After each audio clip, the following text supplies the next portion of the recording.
నేను ఎక్కడ చూసినా మీ బ్యానర్సే కనిపించాయండి. చూస్తూ వస్తూ ఉంటే ఆ పాజిటివిటీ చాలా కనిపిస్తుంది అనిపించింది.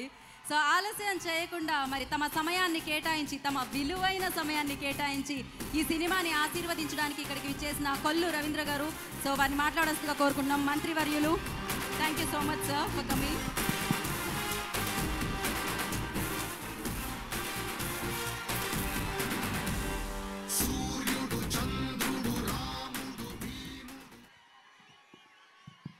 అందరికీ నమస్కారం. మొదలైంది, సిద్ధమా అందరూ? మళ్ళీ మన బందరు గడ్డ దమ్మేంటో చూపిద్దామా? Thank you. Janaka Aithe Ganaka audio release కార్యక్రమానికి ఇక్కడికి విచ్చేసినటువంటి పెద్దలు, మరి దిల్ రాజు గారు ఇప్పుడే ఆయనకు ఫ్లైట్ టైం అవడం వల్ల వారు వెళ్ళడం జరిగింది. వారికి హృదయపూర్వక ధన్యవాదాలు తెలియజేస్తా ఉన్నాను. అలాగే హీరో సుహాస్ గారు, న్యాచురల్ హీరో సుహాస్ గారిని మనస్ఫూర్తిగా మనం అందరం కూడా అభినందించాలా. అదేవిధంగా మరి మలయాళం అంటే నాకు ఇప్పుడే చెప్తా ఉన్నాను, మలయాళం నుంచి వచ్చి అచ్చమైన తెలుగులో మాట్లాడినటువంటి హీరోయిన్ గారికి మనస్ఫూర్తిగా బందర్ తరపున అభినందనలు తెలియజేద్దాం. మాకన్నా మీరు బాగా మాట్లాడుతూ ఉన్నారు తెలుగు. అలాగే డైరెక్టర్ గారు సందీప్ గారు కొత్తగా మరి వారు మంచి విజయాలు సాధించాలని మనస్ఫూర్తిగా కోరుకుంటా ఉన్నా. అదేవిధంగా మన మచిలీపట్నం మాజీ పార్లమెంట్ సభ్యులు మొన్న ఎన్నికల్లో ఆయన పోటీ చేయాల స్థానాన్ని కూడా త్యాగం చేసి మా అందరి గెలుపులో ముందున్నటువంటి అటు ఎంపీగా బాలశౌరి గారిని కానీ నన్ను కానీ గెలిపించినటువంటి నారాయణ గారికి మనస్ఫూర్తిగా అభినందనలు తెలియజేసుకుంటూ, అలాగే మన యువ నాయకుడు కాగిత వెంకటరావు గారి కుమారుడు కాగిత కృష్ణప్రసాద్ గారు పెడన శాసనసభ్యులు, అదేవిధంగా మరి గుడివాడలో కూడా ఆయన సీటు త్యాగం చేసి గుట్కా గారిని ఇంటికి పంపించినటువంటి రా వెంకటేశ్వరరావు గారికి, ఈ కార్యక్రమానికి విచ్చేసిన పెద్దలందరికీ, యూనిట్ సభ్యులందరికీ, మరి చక్కగా అద్భుతంగా యాంకరింగ్ చేసినటువంటి యాంకర్ గారికి మనస్ఫూర్తిగా అభినందనలు. చాలా సంతోషం. ఈ సినిమా గ్రాండ్ సక్సెస్ అవుతుంది, దాంట్లో ఎటువంటి అనుమానం లేదు.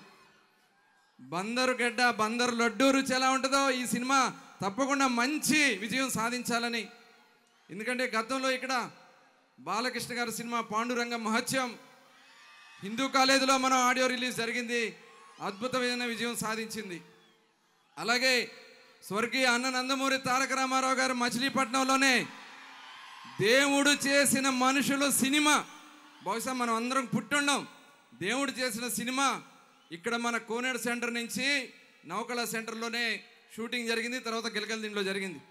మరి అది కూడా అద్భుతమైనటువంటి విజయం సాధించింది. అలాగే సినిమా రంగానికి కృష్ణా జిల్లాలో ఒక ప్రత్యేక స్థానం ఉంది. ఎన్టీ రామారావు గారు కానీ, నాగేశ్వరరావు గారు కానీ, ఇలా అనేక మంది అద్భుతంగా రాణించారు. అలాగే మన మచిలీపట్నం సంబంధించినటువంటి సుత్తి వేలు గారు కూడా మన మచిలీపట్నం వారే, గుర్తుందో లేదో చాలామందికి. అలాగే మరి చిన్న టీవీ రంగంలో అద్భుతం సాధించినటువంటి అచ్యుత్ గారు కూడా మన మచిలీపట్నం వారే, వారు కూడా చిన్న వయసులోనే చనిపోవడం కూడా జరిగింది. అలాగే అనేక మంది సినిమా రంగంలో మన బందర్ నుంచి అనేక మంది కళాకారులు అందించినటువంటి గడ్డిది. మరి ఈరోజు మన హీరో గారు సుహాస్ గారు కూడా ఎక్కడో కాదు, మన విజయవాడ పక్కన ఉన్నటువంటి నున్న గ్రామం నుంచే ఇవాళ హీరో అయ్యి అద్భుతాలు సాధిస్తూ ఉన్నారు. నేను కూడా వారి సినిమా చూసా, కలర్ ఫోటో, మన బందర్ బ్యాక్గ్రౌండ్ ఆ సినిమాలో మొత్తం కూడా. నాకు ఏంటంటే కోవిడ్ టైంలో, ఆ టైంలోనే వచ్చింది, కోవిడ్ టైంలో వచ్చింది ఆ సినిమా, చాలా అద్భుతంగా హిట్ అయింది. తప్పకుండా ఈ సినిమా కూడా అద్భుతంగా హిట్ కావాలని, అలాగే దిల్ రాజు గారిని కూడా రేపు అడుగుదాం అనుకుంటున్నా, నెక్స్ట్ సినిమా గేమ్ చేంజర్ కూడా బందరు మచిలీపట్నంలో వేదిక కావాలని చెప్పి వారిని రిక్వెస్ట్ చేద్దామని కోరుతా ఉన్నా. ఇంకా ఎలాగో మన ఓజీ రాబోతా ఉంది, ఇబ్బంది లేదు. ఆ ఓజీ ఎవరైనా ఓజీ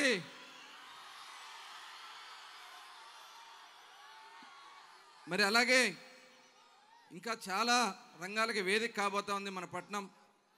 అందుకోసమే నన్ను మొన్న ముఖ్యమంత్రి గారు వచ్చినప్పుడు వారిని రిక్వెస్ట్ చేశాం, ఖచ్చితంగా రేపు మచిలీపట్నంలో ఒక టూరిజం హబ్ కింద డెవలప్ చేసుకుంటే ఇలాంటి ఈవెంట్స్ సంవత్సరానికో 6 నెలలకో కాదు, ప్రతి వారం మన మంగినపూడి బీచ్లో జరిగే విధంగా మనం చేసుకోవచ్చు. దానికి కావాల్సినటువంటి నిధులు సేకరణ కోసం పార్లమెంట్ సభ్యులుగా బాలశౌరి గారు, నేను, అలాగే నారాయణ గారు, మన పెద్దలందరూ కూడా కలిసి ముఖ్యమంత్రి గారిని కలుసుకుని ఒక సర్క్యూట్ కింద దీన్ని డెవలప్ చేయొచ్చు. అటు హంసల దీవి సాగర సంగమం అనేది చాలా పవిత్రమైనటువంటి స్థానం. అక్కడి నుంచి ఘంటసాలలో ఉన్నటువంటి బుద్ధ విహారం ఉంది, అక్కడి నుంచి మన మచిలీపట్నం పెదపట్నం బీచ్ వరకు ఇది బీచ్లుగానే డెవలప్ చేస్తే మరొక గోవా కింద మచిలీపట్నం అద్భుతంగా తయారవడానికి అవకాశం ఉంది. దానికోసమే అడుగులు వేస్తూ ఉన్నాం. ఖచ్చితంగా చేయగలమనే నమ్మకం, ధైర్యం వచ్చింది. మీరిచ్చినటువంటి అవకాశంతో మచిలీపట్నం చరిత్రలో ఎప్పుడూ రానంత మెజార్టీ మీరందరూ ఇచ్చారు. నా ప్రతి క్షణం నా మనసులో అదే ఉంటుంది. నేను చేయాల్సినటువంటి కార్యక్రమాలు ఉంటాయి. త్వరలోనే మచిలీపట్నం రేపల్ల రైలు మార్గాన్ని కూడా ఇక్కడ ప్రారంభించుకుంటామని కూడా ఈ సందర్భంగా మీకు నేను తెలియజేసుకుంటూ, ఇంకా స్పోర్ట్స్ కానీ ఇవన్నీ చాలా ఉన్నాయి, అవన్నీ కూడా చేసుకుందాం. రేపు యూత్ కోసం మనం ఎప్పుడూ 5 సంవత్సరాలు చేసుకున్నాం. మళ్ళీ ఆ యువ కెరటాలు కావాలా? మనకి సిద్ధమేనా? యువ కెరటాలకి తప్పకుండా యువ కెరటాలు చేసుకుందాం. అలాగే మచిలీపట్నం మంగినపూడి బీచ్ ఫెస్టివల్ కూడా చేసుకుందామని మరొకసారి మీ అందరికి కూడా తెలియజేసుకుంటూ, సినిమా యూనిట్ సభ్యులందరికీ, హీరో గారికి, హీరోయిన్ గారికి, అలాగే ఈ కార్యక్రమాన్ని ఇచ్చేసిన అందరికీ కూడా హృదయపూర్వక ధన్యవాదాలు తెలియజేసుకుంటూ సెలవు తీసుకుంటా ఉన్నాను. జై హింద్.